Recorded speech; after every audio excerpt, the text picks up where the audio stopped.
El 8 de febrero, a las primeras horas de la madrugada, algo cambió para siempre en Rusia, no en el frente, no en algún campo de batalla remoto de Ucrania, no en una trinchera del Donbass, ni en los campos helados de Zaporilla, en territorio ruso, en ciudades rusas, en los hogares de ciudadanos rusos que nunca pidieron esta guerra y que hasta esa noche todavía creían que vivían lejos de ella. En menos de 12 horas, 600.000 personas se quedaron sin electricidad. Menos 1.000 perdieron el agua. Y el gobernador de Belgorod, Vyacheslav Gladkov, pronunció las palabras que nadie en el Kremlin quería escuchar en voz alta: si tienes hijos en edad escolar mayores de 11 años, estamos listos para enviarlos a otras regiones. Ya conocemos Crimea como destino. Eso no fue una declaración de gestión de crisis, fue una confesión, una admisión pública, grabada en video, de que el Estado ruso no puede proteger a sus propios ciudadanos dentro de sus propias fronteras, y eso desató el pánico. Si quieres entender exactamente cómo ocurrió esto, qué significa para la guerra y por qué Putin enfrenta ahora una crisis que ningún misil puede resolver, quédate hasta el final, cada detalle importa. Suscríbete al canal y activa las notificaciones. Este tipo de análisis llega antes que las noticias convencionales. Esto es lo que realmente pasó. Anatomía del ataque no fue un bombardeo aleatorio. Lo que Ucrania ejecutó sobre Belgorod y Briansk. El 8 de febrero fue una operación de precisión quirúrgica diseñada para destruir, en una sola noche, la infraestructura energética que sostiene tanto a la población civil como a la maquinaria militar rusa en la región fronteriza. El arsenal utilizado habla por sí solo: 20 misiles balísticos, 10 misiles de crucero y cientos de drones kamikaze coordinados en oleadas sucesivas. Los cielos sobre Belgorod y Briansk se convirtieron en un campo de fuego. Los sistemas de misiles Neptune y Flamingo, modernizados y reprogramados, cruzaron el espacio aéreo ruso antes de que los radares pudieran procesar la amenaza completa. Cuando los radares de defensa antiaérea rusa detectaron múltiples blancos de alta velocidad sobre ambas regiones, ya era demasiado tarde. El primer impacto fue directo. Las salas de turbinas de la central termoeléctrica Luch, el corazón energético de Belgorod. Aquí está la clave técnica que lo explica todo. Las turbinas no son simplemente piezas de maquinaria industrial, son el cerebro operativo de una planta de energía. Cuando las golpeas con la potencia suficiente, no apagas el sistema, lo destruyes desde adentro. No hay interruptor para volver a encender. La reconstrucción lleva meses, a veces años, y Ucrania no lo intentó una vez. Las fuentes locales y los videos filtrados confirmaron que la red de distribución principal de la planta fue impactada en múltiples oleadas, con repeticiones 3 veces al día. Esto tiene un nombre en la literatura militar: doble tap o golpe doble. El objetivo no es solo destruir el blanco, es impedir que los equipos de reparación se acerquen, es convertir el daño en daño permanente. Funcionó. El frío como arma. Belgorod está a 680 kilómetros al norte de Moscú. En febrero, las temperaturas descienden a menos 30 grados centígrados. Ese dato no es un detalle climático, es el eje de toda la estrategia.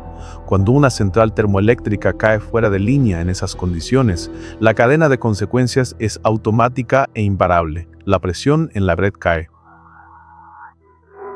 Las bombas de circulación se detienen. El agua en las tuberías deja de moverse. El agua estancada a menos 30 grados se congela, se expande y los tubos estallan desde adentro. Eso es exactamente lo que está ocurriendo en unos bloques de apartamentos en Belgorod en este momento. Las imágenes que circulan en redes sociales parecen sacadas de una película de ciencia ficción postapocalíptica. El agua que brota de las tuberías reventadas se congela en los pasillos de los edificios y forma cascadas de hielo que bloquean las puertas y escaleras. Las personas están atrapadas en sus propios hogares, en condiciones medievales, en pleno siglo Vietores, un calentador potente. El problema, como mostró el video, era que el calentador también soplaba aire frío porque no había electricidad suficiente para alimentarlo. Otro video mostraba a una mujer explicando su rutina de supervivencia. 3 días sin agua caliente, sin calefacción y con cortes de electricidad intermitentes. No era una queja aislada, era la normalidad de una ciudad entera. Y no solo Belgorod.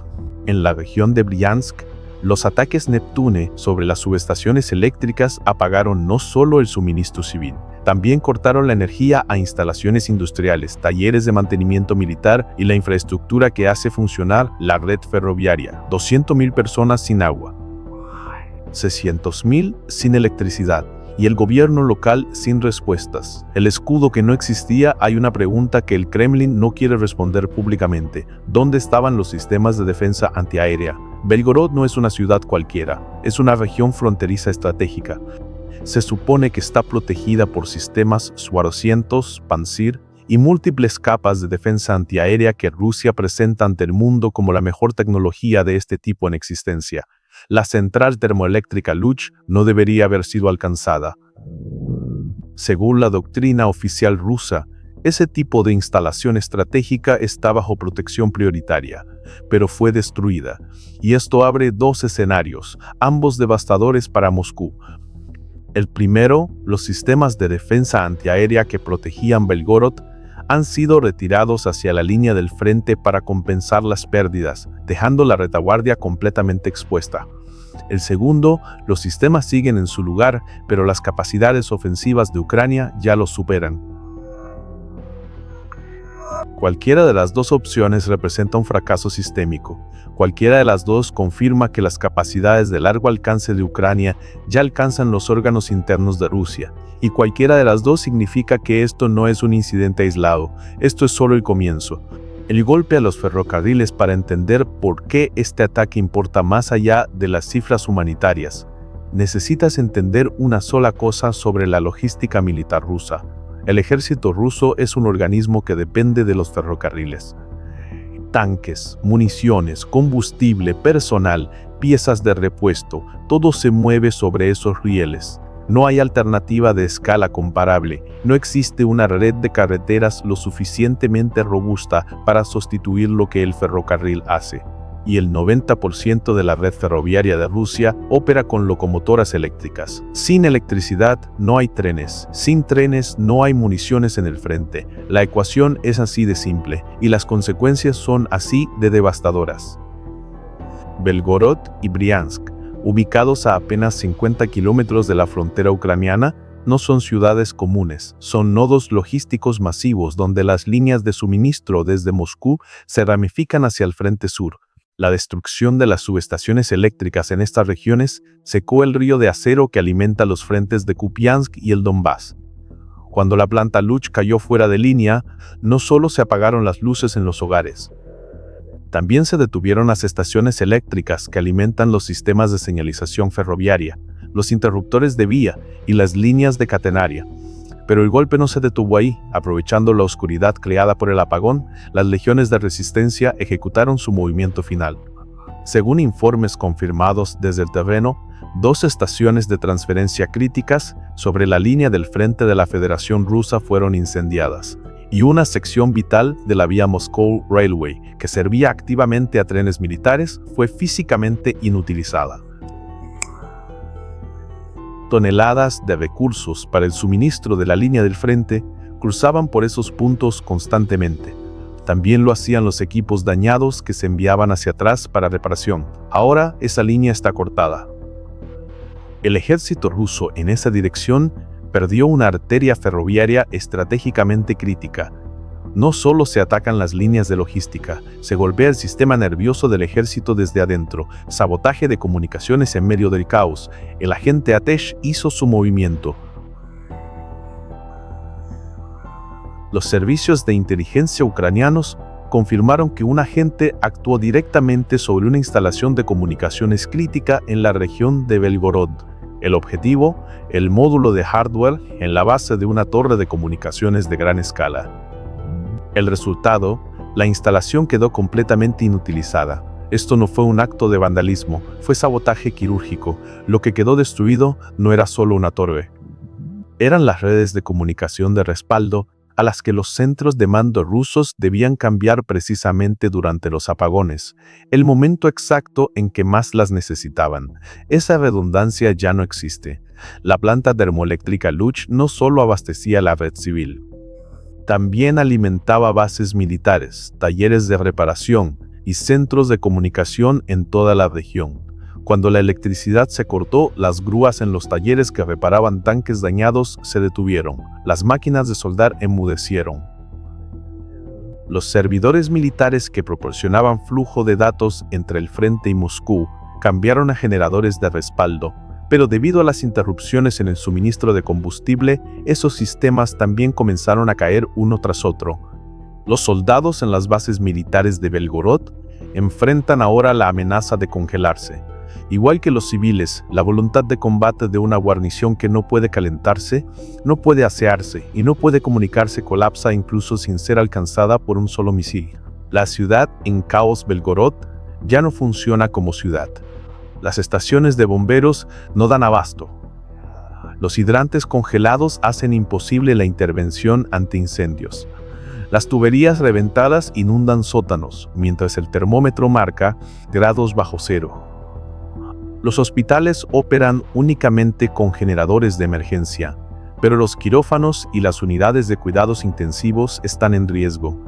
El 60% de las redes móviles ha quedado fuera de servicio, lo que paraliza las comunicaciones de emergencia y ralentiza aún más la respuesta de las autoridades. Las fuerzas de seguridad rusas se ven obligadas a redirigir recursos desde el frente hacia la seguridad interna. Y aquí es exactamente donde brilla la estrategia de Ucrania. Están forzando a Rusia a elegir. Opción 1. Retirar los sistemas de defensa antiaérea del frente para proteger las plantas de energía en Belgorod. Eso deja el frente expuesto. Opción 2. Ignorar las ciudades que se congelan y dejar que la logística colapse. Eso destruye la capacidad operativa. El Kremlin parece haber elegido la segunda opción, y los ciudadanos rusos son quienes pagan el precio. El costo económico, las pérdidas directas para los negocios locales ya se cuentan en millones de dólares, pero eso es solo el principio. Las reparaciones de infraestructura crítica como plantas de energía requieren turbinas y generadores de alta tecnología. Las reparaciones en instalaciones energéticas rusas similares toman en promedio entre 8 y 12 meses y cuestan entre 100 y 500 millones de dólares por instalación. Y eso bajo condiciones normales de acceso a componentes internacionales. Aquí entran en juego las sanciones occidentales. El acceso de Rusia a piezas de fabricación extranjera es severamente limitado. La importación de equipos occidentales, como los de Siemens o General Electric, está prohibida. Eso extiende los tiempos de reparación varios meses adicionales e incrementa los costos entre un 20 y un 50%. Lo que en otras circunstancias costaría 200 millones puede costar ahora 300 millones, con plazos que se estiran de un año a año y medio, y el costo real no es en dólares. Es en proyectiles de artillería que no llegan al frente, en tanques que se quedan sin combustible, en soldados que luchan con hambre y frío porque la cadena logística se ha roto. El apagón de Belgorod significa el colapso de la columna vertebral logística de la ocupación rusa en el Donbass. Y un ejército con la columna rota, no importa cuán grande sea, no puede avanzar. El contrato roto. Vladimir Putin gobernó Rusia durante más de 2 décadas sobre la base de un acuerdo implícito con su pueblo. El acuerdo era simple, casi elemental en su lógica: obediencia política total a cambio de estabilidad material, seguridad física y el orgullo colectivo de pertenecer a la gran Rusia resurgente. No te importa quién gana las elecciones, no cuestionas las guerras, no marchas en las plazas. A cambio, tienes trabajo, calefacción en invierno y la sensación de que tu país es respetado y temido en el mundo. En las calles heladas de Belgorod y Briansk, ese contrato se rompió en público, a la vista de millones. Cuando las chimeneas de la planta Luch dejaron de echar humo, lo que se disipó en el aire fue la promesa de Putin: yo puedo protegerte. Esa noche, la estabilidad desapareció, la seguridad cedió ante el pánico puro. Y lo que quedó fue frío, oscuridad y un gobernador regional grabando videos para decirle a los padres que envíen a sus hijos lejos. Este evento está detonando un terremoto demográfico sin precedentes dentro de Rusia, una crisis interna de refugiados, sin calefacción, sin agua, sin electricidad. Con frío mortal afuera, para la gente, solo queda una opción lógica: huir. Pero esta huida no es una evacuación ordenada, es una ola de migración desesperada. Los residentes de Belgorod y Briansk están tomando las carreteras sin poder empacar sus maletas, solo abrazando a sus hijos. Las estaciones de tren están saturadas. Las carreteras son hielo puro y peligro constante. Aún así, hay reportes de migraciones hacia Voronezh, Kursk e incluso Moscú. Zonas grises se están formando dentro del propio territorio ruso. Belgorod y Briansk se están convirtiendo efectivamente en zonas de amortiguamiento despobladas. La ironía histórica no podría ser más brutal. Putin fue a la guerra para crear una zona de amortiguamiento en territorio ucraniano.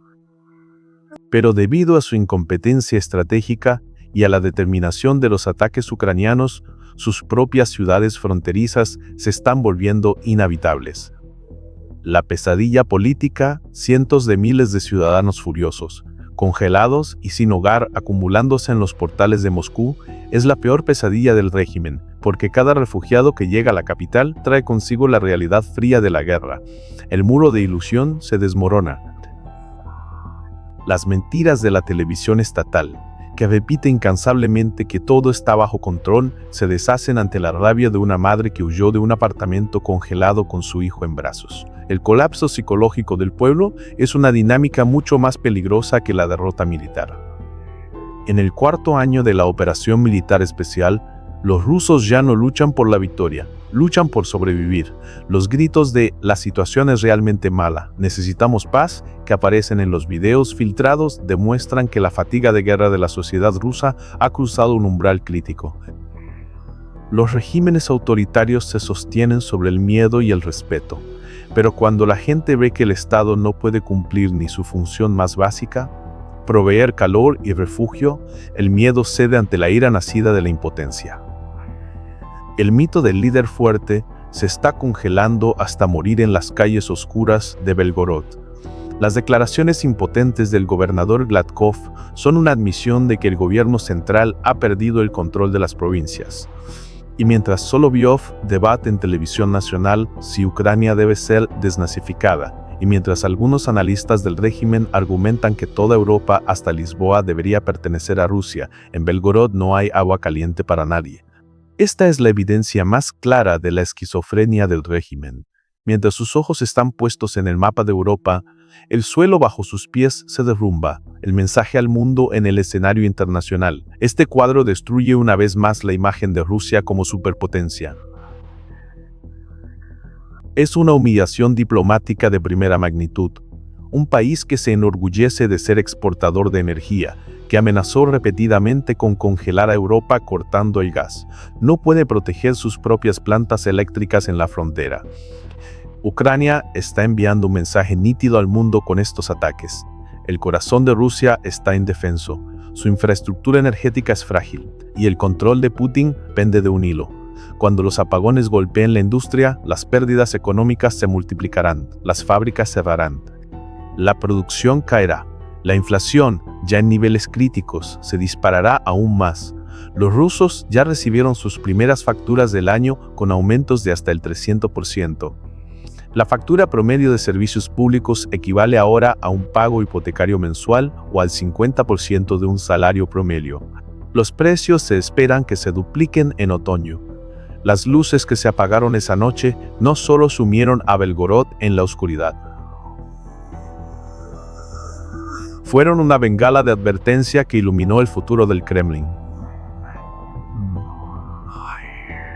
El invierno existencial, la mayor promesa de Putin siempre fue la misma: estabilidad y seguridad.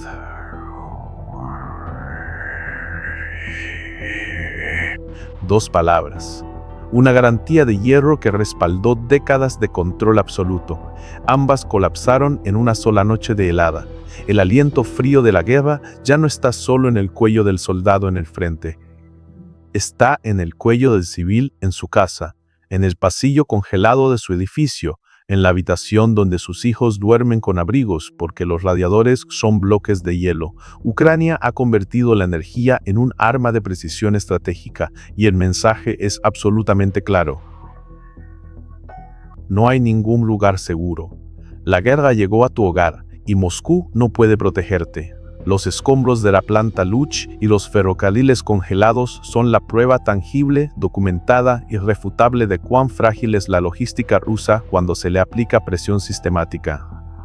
El invierno que enfrenta Rusia en este momento no es solo una temporada meteorológica, es una prueba existencial de la que no hay salida fácil ni rápida, y en esta prueba, lo decisivo no serán los generales ni las proclamas de la televisión estatal. No serán los discursos sobre la victoria, ni los mapas que muestran avances de 500 metros por semana. Serán las tuberías que revientan, los rieles helados, las familias que huyen con sus hijos en brazos hacia ciudades que no las esperan.